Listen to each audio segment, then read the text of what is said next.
Hi, everyone. Welcome to Profit Share Mastery Podcast. I'm Linda McKissack. And I'm Pres McKissack. And super excited today because we have Mr. Brian Kemp, who is one of the original pioneers who saved my life in 2000s or whenever it was, because he finally said yes to Keller Williams, and God, was I thankful. I mean, It only took you 3.5 years.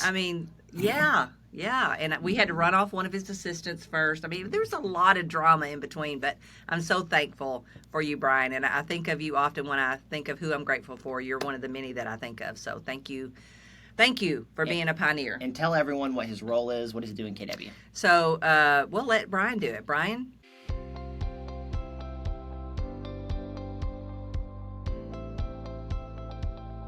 Welcome to the Profit Share Mastery Podcast with your hosts, Linda and Pres McKissack. Why don't you tell them kind of what your journey's been? I always like to say you were born and then you came to KW. What happened? Yeah. So my journey was I was with a smaller Prudential franchise for 13 years, and myself and 6 other agents from across the country who all happened to be at RE/MAX. Besides, I was the only person who wasn't at RE/MAX and in Columbus, and we were going to Howard Britton to the Star Power Conference yearly to get some additional education and growth.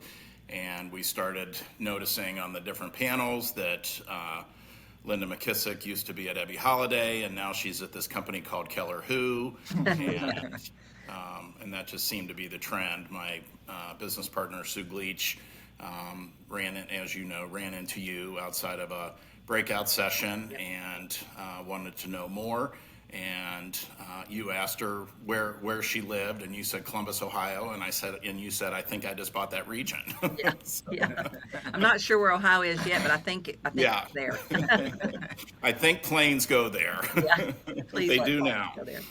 So we did have a little bit of a lengthy process. I know we made you cry many times, Linda. I'm sure you would get back on that plane after. We're like, we have a few more questions, a couple more meetings, but we were the very first office in Ohio that opened in August of 2002, and it took us a while, but we are very grateful that you stayed the path and continued to pour into us and bring value. And so it's since then we grew from a company of, I think we originally opened with about 27 agents. There were all 6 of us had teams.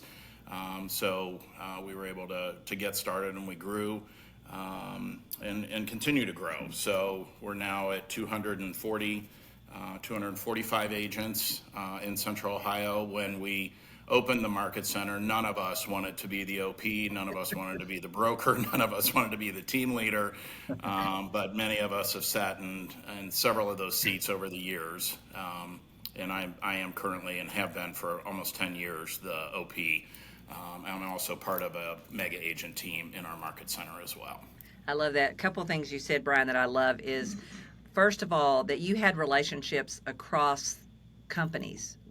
And that really helped. I truly always say, y'all were honestly the best launch because you were so diversified. You got top people from different companies, and the agents, y'all were so strong as agents. Y'all were already, top agents, and you had influence. And so it's the most perfect combination to launch a market center. And I always say the reason y'all are so successful today is because y'all launched so correctly. We and I would say this for all of my business partners that we launched with. My very first mentor in real estate when I was in college, I worked part-time for a realtor who was with RE/MAX, and he always shared I asked him as I was getting my license, what's the best piece of advice you can offer me? And he had always said, always be the best co-op agent you can be. That client is hopefully going to be your client for life, but you're going to be sitting across the table from Linda or Pres McKissack a lot more than you're going to be sitting across the table from that other agent. And I would say all of us did that. We were active in the board and different other area communities, and so it made a recruiting conversation or a righted conversation that much easier. Yeah. We had earned that. We had earned the right to those conversations. Yeah. I love that. I love that advice. So, Brian, what did you guys learn? Started with 27. Did it take some time to get people to see that this was a good idea? Did you guys question whether it was a good idea? Talk about kind of the early day. days. For move-in day, it's. I mean, the thing that was nice is we did. I think we were very concerned, like, are we going to ever sell another house ever again? I mean, it didn't exist in Columbus.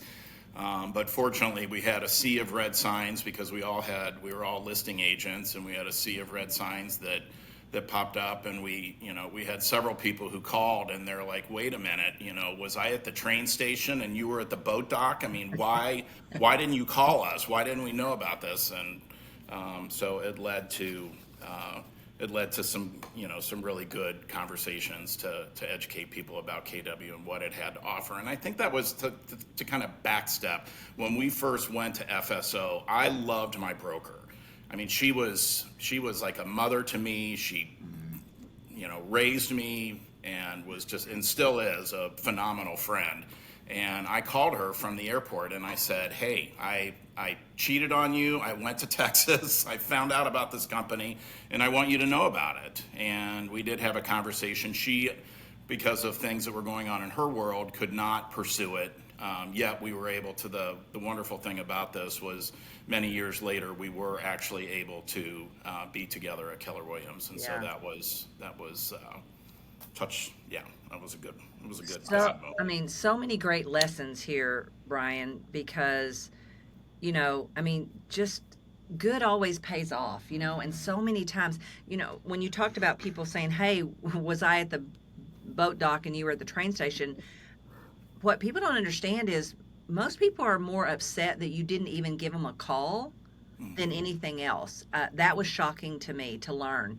And because you're so busy and you're just trying to keep your head above water and get this thing launched and keep somewhat of income coming in, you do miss people and they do get feelings hurt, which, we're more scared to ask someone or to see if someone wants to do it than we are the other. And the truth is there's more damage in the other by not asking at all.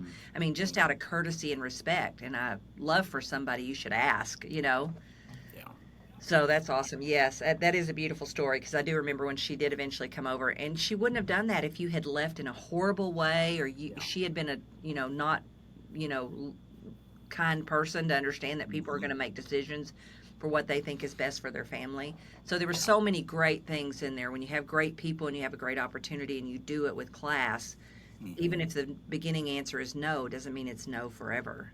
Right. So, Brian, let's talk about the journey a little bit. It was right. There's always messy and challenge and everything, and I think we can also say, right, that there's been a lot of lives changed, maybe yours personally as well. So talk about that part of it. Like what's it been like on the personal side, and also maybe some of the lives that you've seen changed from what you guys pioneered. There are so many. I mean, some of the. Looking back on my journey, the growth, the education, the training, the friendships have all been invaluable. When you talk, when I passed the $1 million mark in profit share, I looked back on, you can pull your annual report and it shows, what you received in different years, and there were times in 2008, 2009, and 2010 where I had made a decision, as you both know this, it's when we adopted our son, and we needed him and he needed us, and I needed to spend my time focused on him, and he had to become a priority, yet we were also in one of the worst markets that I'd ever experienced, and I was able to provide for my family because of what Profit Share had done for me in those months. I mean, there's also been fun things. Anna always says she says my boat's named Profit Share. And my boat is not named Profit Share. Well, it should be. It should be. It could be. Yeah, I think we call our plane Profit Share Air. Yeah. But here's the thing: someone doesn't get to over $1 million in profit share, Brian, without changing a lot of lives. That's what I love about this model. There are other things that you can do that you can get rich and wealthy, and nobody else's lives are changed. And what I love about this is that's not possible. So we could just go down the list of the many, many, many lives that you guys personally changed to get yourself to that $1 million in profit share. And I know you didn't do it for that reason, but it's a byproduct of changing other people's lives too.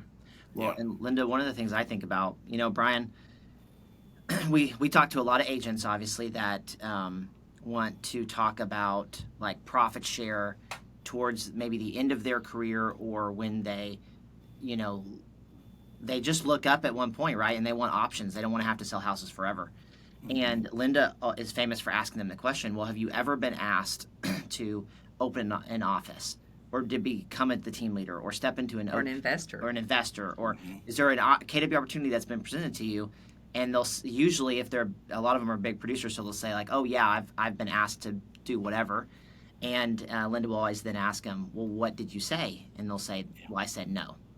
And Linda will then remind them, the difference between your life and mine is that I said yes. Like the opportunities in KW are typically the biggest when you say yes to certain opportunities that they're not always wrapped in really nice paper. They're actually sometimes wrapped pretty poorly. In overalls too. There's a lot of work involved, and the being a pioneer in this company pays off, right? And what I love about your story is that you're proof of that. You did the hard stuff.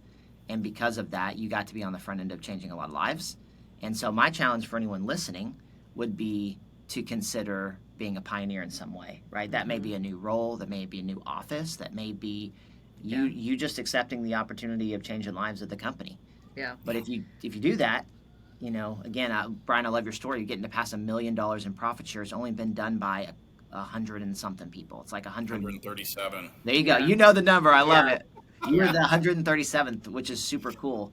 My MCA pointed that out to me. That's so cool. That's really cool. Yeah, because sometimes, honestly, we don't even bother to look at that. One thing that you said to me years ago, Brian, that really stuck out at me is you said, when I called you, I was kind of just doing a little test on profit share. One of the things you said that I've now repeat to everybody is you earmark that money separate from all your other money so that it went for something special.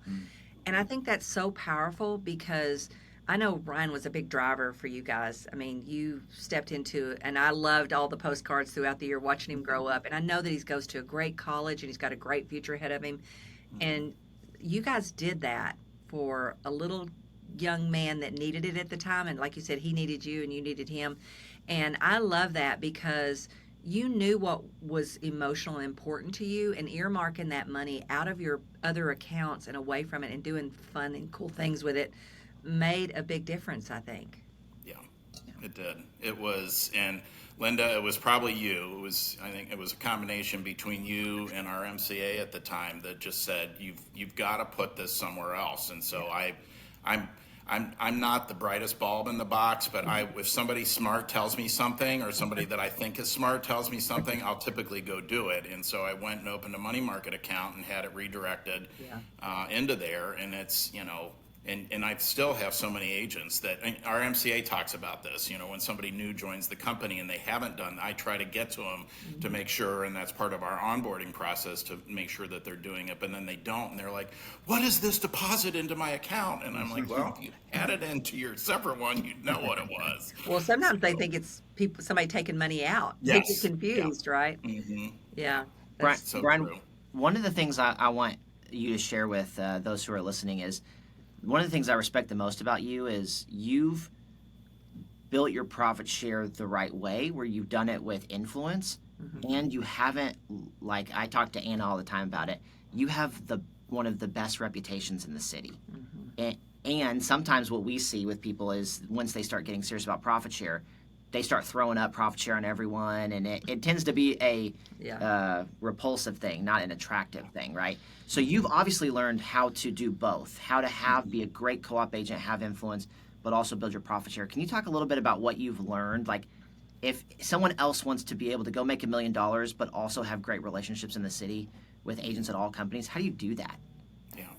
Well, Pres, it starts from, number one, being the best co-op you can be. I mean, I constantly, if we're hiring a new admin or adding somebody else onto the team, I've always told people, one of my longtime admins, she would always be like, "Why are we doing this?" And I'm like, "Because we need to get to the closing table, and if somebody else isn't going to do it, then we're going to do it, and it'll pay back in spades over time." And there are also, there are times when you've earned the right to have that recruiting conversation. I mean, there were people who used to, they'd be, when we had roundtable closings, fortunately we don't have those anymore, but thank you, COVID, but, they would have conversations across the closing table, and it was like, that's not the time. You haven't earned that right to do that. And Linda, you were instrumental in helping me in the beginning, and we were talking about, I had a group of people we were getting together for a mastermind group, and I'm like, what are we going to talk about? And we were on the phone, and what I didn't know was you were sitting in front of the MREA book, it was either the MREA book or the SHIP book, and I know we've had that conversation multiple times, and you're just reading off the chapters. Yeah. And you're like, well, what about this? What about that? And I'm like, those are great. Where did those come from? Open up that book again. So it's, and I've also, I have, as you do, Linda, people that I want to be in business with and stay in communication with them. I invite them to events that we're doing, and every once in a while somebody will say, I know you're just trying to recruit me. And I'm like, why wouldn't I? I love where I am so much, and I want you to be a part of it. So I would be remiss in not wanting, as much as you, and as important as you are in my world, and as much as I care about you, to not want you to be here with us. Yeah, that's one of the best I've heard. Honestly, that's so good, Brian. That is one of the best, because most people would immediately shift gears when someone said that and start selling them on KW. They'd be on their heels. Yeah, and it has nothing to do with KW. It's about respect and care for that person and what you think's best for them. I love that. That's fantastic. Yeah. And I think one more quick thing on that is, I've also, because at some point someone will say to you, "Hey, I'm really happy where I am," and that is awesome, Linda. I'm so glad that you are. But if you're not, I hope that I will be your very first phone call. Yeah, Will you promise me that I'll be your very first phone call? And I've had so many people who've said, "You know what? You were polite and kind about it. I knew you cared about me."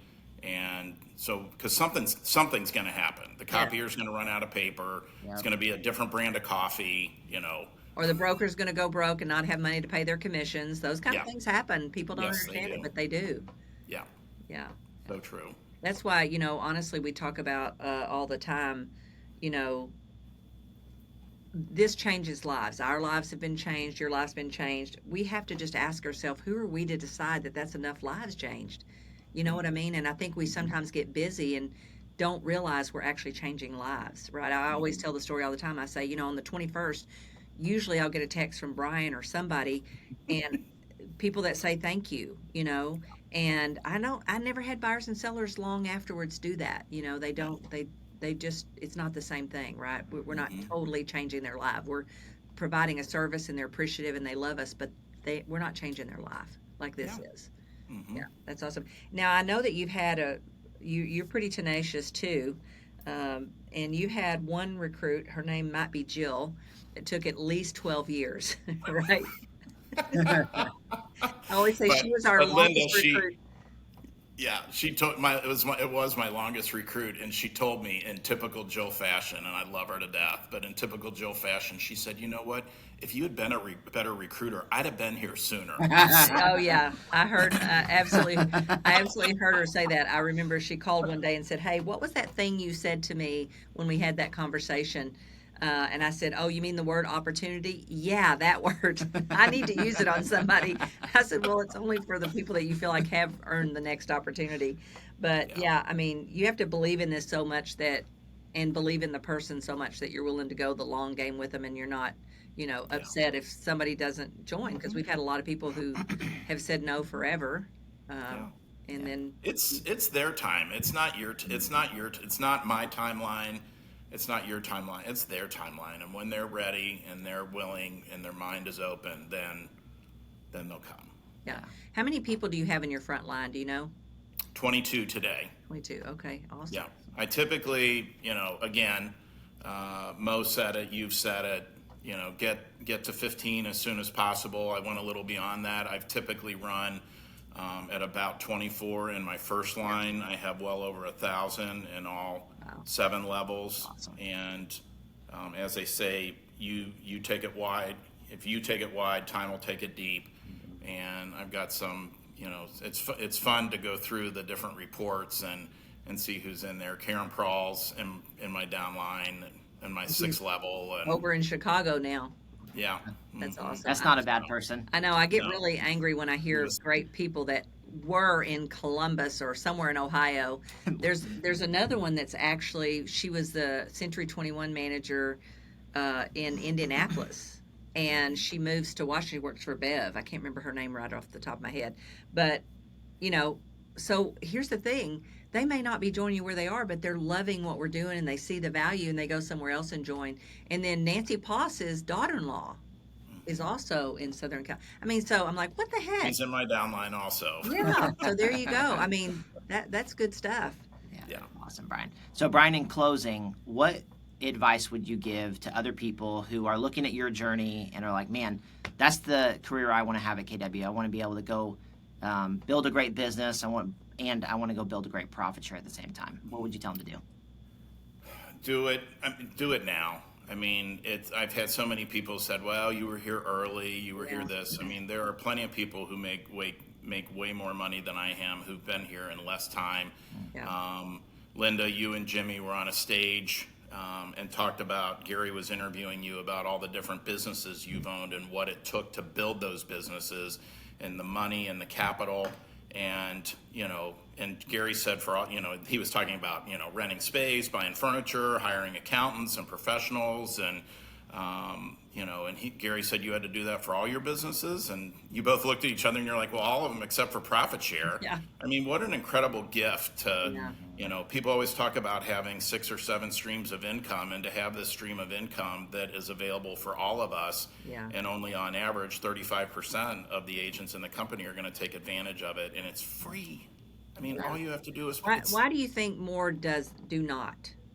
I think they feel like I think they feel like it's recruiting. And for me, it is always, you can ask Joanne Figge, my broker at the company that I was with before I joined here. I did the same thing there. Yeah. I loved where I was, and I wanted other people to be with me. And they're not hard conversations. And if you care enough about somebody, you're going to dive a little deeper with them and find out what it is that they need, and that we have a prescription for it. Yeah, so true, so true. Awesome. I love it. Great. Well, Brian, thank you so much. We appreciate you. You're welcome. Thanks for being a pioneer. Yes. And Thank also you. for being in our region and being one of our amazing leaders. Thanks for sharing with our listeners. I know a lot of people who want to go on this journey will learn a lot from your path and get to benefit them as they go on their $1 million journey. Well, you also need to thank him for the Atlantis trip. That's true. I appreciate it. I thank you, because I got to go to Atlantis as a kid when Linda got her first Marcus Center open. So thank you. I need to think about that more. Yes, Thank awesome. you for being pioneers in the Ohio Valley. We love it. Awesome. Well, And I with KW. always say the family I love to be with, besides my own, is my Ohio Valley people. I love it. You're like family to me. And I did question when it was like pretty cold up there why God sent me there, but I know now because I needed you guys and y'all needed me. So love you guys and appreciate everything, Brian. And I wish you nothing but even more success and more experiences from the lives you've changed. So let's go change more lives. You got it. Let's do Awesome. it. Love it. Thank you both. Love you both. See ya.